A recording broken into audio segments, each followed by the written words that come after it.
Alrighty, so today we are going to be going over KALE and CAULIFLA and their EZA, more specifically the question of whether or not you should be picking up these two with coins, right? Specifically Dokkan Fest red coins and stuff like that.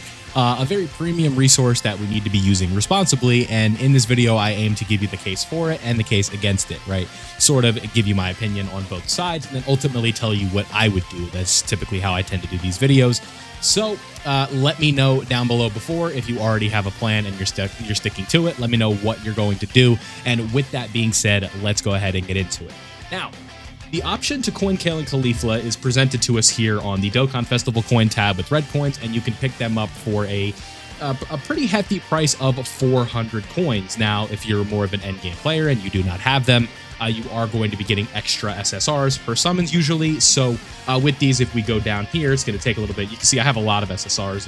This is the 0 to hero account. We did a lot of summoning over the last few months. But with these SSRs, you guys can see that we can exchange these for coins, right? You can see, go figure, we have a pan right here that we can exchange for coins, and any of these characters that you have rainbowed, you're going to be able to do an additional 3. Now, I'm sure most of you know that, but I'm simply going over it for the fact that it's typically not going to cost the maximum amount of stones, right? You're not always going to have to go all the way to 2,000 stones in order to get those 400 unless you are a newer player, and that's typically how that goes. So I just want you guys to keep that in mind. So are these characters at an easy, or is this character at an EZA worth your 400 red coins? I would say the case for it is that this EZA does look to be very, very good. We're talking the Goten and Trunks level. We're talking the Paikon and Janemba, just like a very, very good character. A lot of people are saying this is like better than the Dokkan Festival exclusive Goku that we got for Golden Week. So basically what this is a 20-25 level summonable Dokkan Fest that you will be able to pick up here for the price of 400 red coins. Now, when it comes to how you want to go about it, I think it's really going to come down to the amount of dupes that you have in the character, right? Do you have this character at 55%? Do you have this character at all? Do you have this character with a dupe in it? Will the dupe for you be the rainbow star? Will the dupe for you be the gold slot, right? 79%. Will it be that third slot, 89? You always want to do that, better defense. That is sort of the question that you have to ask. Now, I'd say if you're somebody that does not have the character at all, I would say staying away with coins would probably be my recommendation. An EZA at 55%, unless it's like a yearly anniversary LR EZA, I have a tough time justifying it or recommending that you pick up an EZA with coins at that 55% clip, right? Just not going to be seeing the most impressive numbers from them, and it's just, you do end up in a bit of a tricky situation when the character is not hitting very hard and they're not tanking very well, and at 55%, minus the 90% dodge right off the bat, I think that you are going to find yourself in a bit of a tricky spot. But the exception with this character is the fact that they are a stacking unit. They'll be very good in the Festival of Battles, and they also do have that initial dodge right away. That's basically like 90% isn't a guarantee, but you're going to be seeing that most of the time. Now, the way that the dodge system works and the way that I've kind of felt about it is like most of the time they dodge and you're not going to remember it, but that one time that they don't dodge, that one's going to stick in your head and you're going to say this unit sucks, right? So that is sort of where things do get a little bit tricky with this character. So I'd say if you have them at 55, if you don't have them at all, and you are looking to get your first copy of them, I would probably say stay away from it, because you're going to want, and I'm always sort of just a proponent of, if you don't have a unit, right, or you're missing an LR, that should be where your coins are going. Because LRs are what drive the game these days. Those are just the best characters in the game.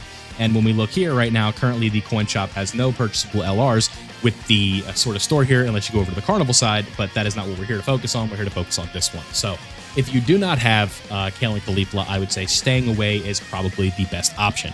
Now, if you do have KALE and CAULIFLA at 55%, I would say this is also a stay away, because the gap between 55 and 69 is enough, but I don't know if I would rather recommend that you just like try your luck on like the Extreme Z Festival multi, or you just pick up the coins, right? Because the gap between 55 and 69 is pretty big, but I don't know if it's 400 coins big, right?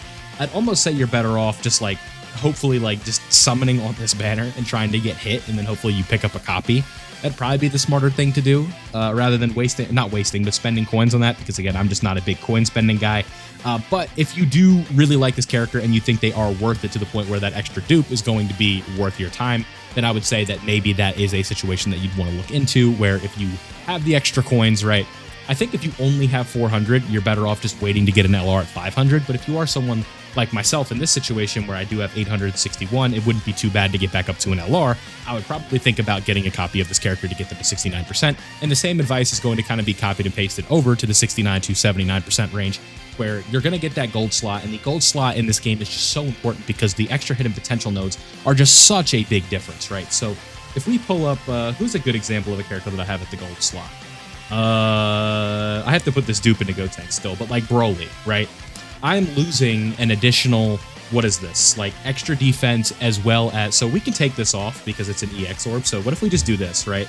We take this off and you can see the defense went down 600 and the additional also changed. But if we go back and put on his EX orb here, you guys can see the additional didn't really change much. That was kind of a bad example, but we did get the extra defense back. So if you get rid of that, there's just no stat buffs there. So this is how it's going to kind of look, right?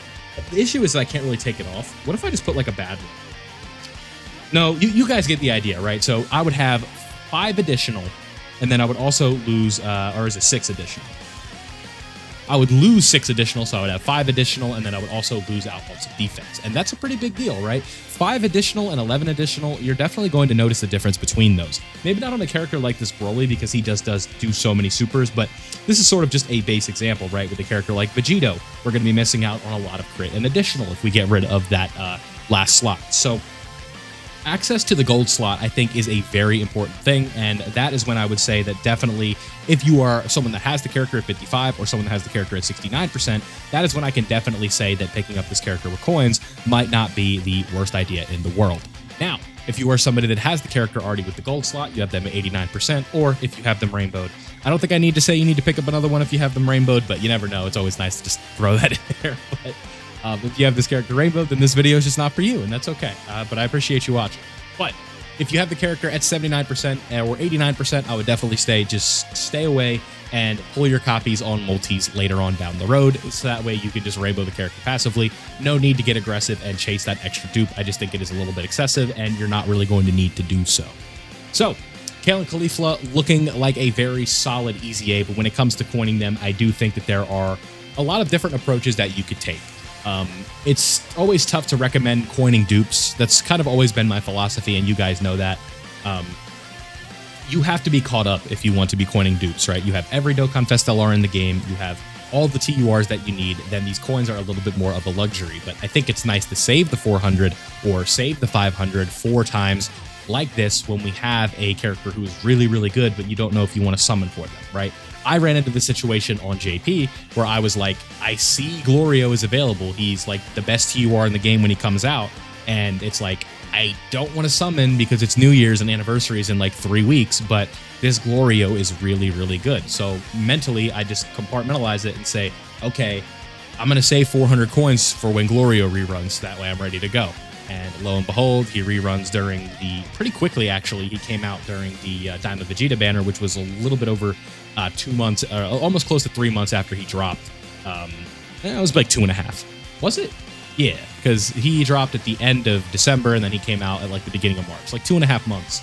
And then he ends up dropping again, and I had my coins ready to go. And I think that that's just a safe way to manage your coins in this game. It's a very important resource that you cannot just be spending willy-nilly on anything that you want. Like, so you just see like, oh, it's like this TUR is really good. Should I pick them up the coins? Oh, look, I have them. Let me go ahead and spend them.